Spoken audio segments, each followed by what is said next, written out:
Welcome back to Media Week. Let's get a check on the media sector's performance on the share market this week. We're joined now by Evan Lucas from IG. Evan, good to have your company.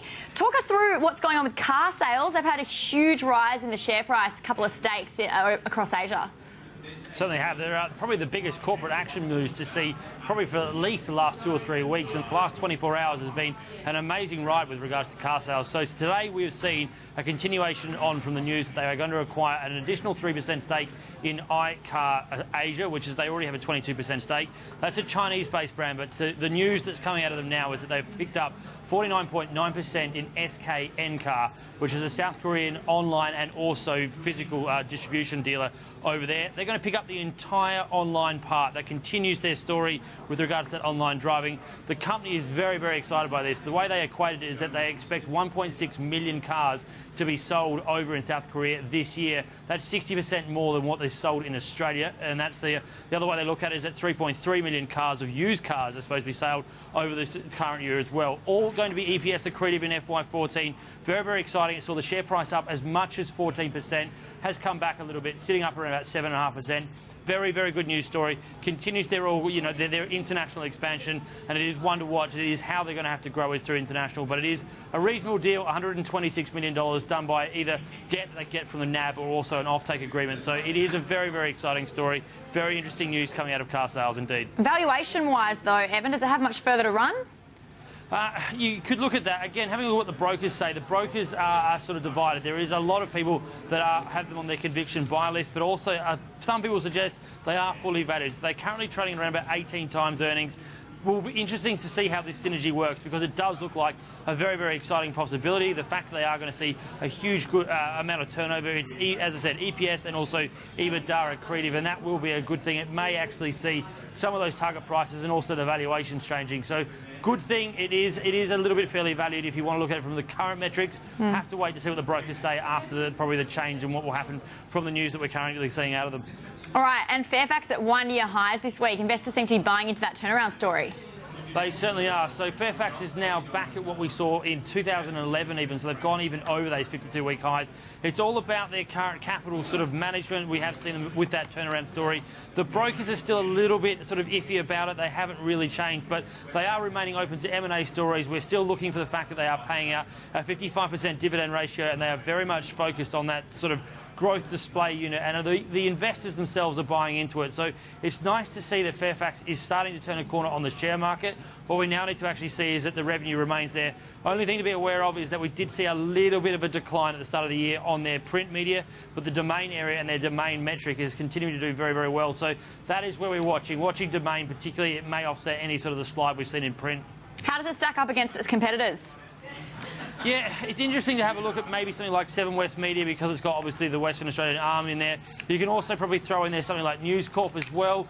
Both are sort of talking about the whole idea that they are seeing a little bit of slowdown on the print side, and we do know that. And the one thing that you are seeing also with Fairfax is that they're still not probably seeing the amount of income they probably wanted from their digital assets. It again gets back to their current program with 30 free news assets compared to, and then after that you then pay for it. So there's still a little bit of work to be done at Fairfax, and that's why I think at the moment they're probably still slightly behind News Corp and also behind what's going on with Western Australian newspapers for 7. So it's an interesting story. Again, I think there's still a lot of news to be played out in this, to excuse the pun, because I still don't see Fairfax generating the kind of revenue they were expecting to generate at this point in time. All right, Evan Lucas, IG, thanks so much for that.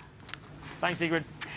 Well, the 7 Network is furthering its push to sell and produce internationally, forming a new UK-based production company with British producer Maverick. Our co-host James Manning, of course, editor and publisher of Mediaweek, is here for more. James, what do you make of this move by the 7? Yeah, look, it's a great move by 7, I think. They've got together with some key executives from a company called Maverick Television in the UK, who are going to start up a separate company as part of a joint venture called 7 Wonder. And the idea is to look for programs, formats that will feed into the 7 pipeline, if you guess, so that content pipeline, keep them with a new source of programming. The side benefit will be, of course, they can also sell to the rest of the world. So to help fund it, the 7 did something similar last year with Beyond set up in LA, the US. yeah.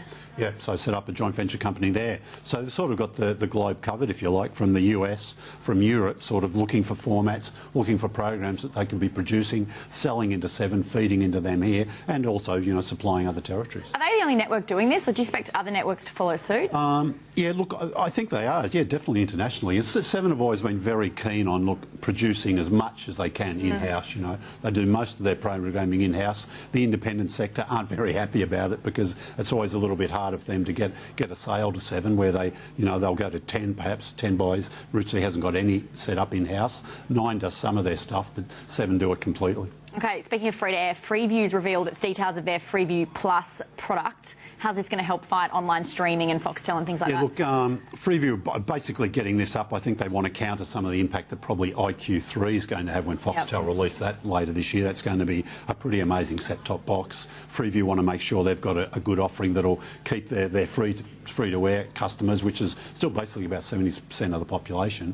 It won't make them think, oh, maybe I should go to Foxtel because they've got a better experience. I think the key to this, the Freeview offering will be a really supercharged EPG, if you like, which will let you watch catch-up. I think from all the free-to-air networks at the moment, you've got to go to each separate. You know, if you want 7 catch-up, you've got to go to their catch-up offering. At 9, you've got to go to 9 MSN, etc. At 10 Play. But here you'll be able to access it all from the set-top box without leaving that TV.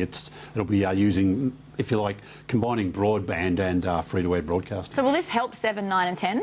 Oh, absolutely. Free-to-air networks? Yeah, for sure. It'll help, you know, just make that, if you like, it'll just enrich the offering. You know, you won't have to go somewhere separately for that catch-up viewing. All right, and V8 Supercars confirming a deal of its new media deal with Fox Sports. Yeah, look, a $240 million media deal. I think it was multi-year, might have been 6 years, I think. So what happens is it's amazing for car fans are going to love this because it's about 1,140 hours a year, which is 360% more than what they were getting on the 7 deal. 6 events every year on 10 and Fox Sports. The rest will all be on Fox Sports Live, plus there'll be highlights packages on 10. So if you don't have subscription, you're still going to be able to keep up with all events. You won't be able to watch it all for free, though. It'll also be available live on Foxtel Play, Foxtel Go, and there's going to be new magazine shows both on Fox Sports and 10. A lot more viewing content for those V8. Okay. Sure. And Astra noting that ad revenues have increased last year. Yeah, look, up about 12% or what. There was the figures came out for the last half of calendar 2013. So yeah, nice little bump. Look, it's not the main game for Foxtel. They're all about subscription revenues are the big driver for the business, but of course supplemental income, if you like, that ad revenue. So it's and it grows every year for them.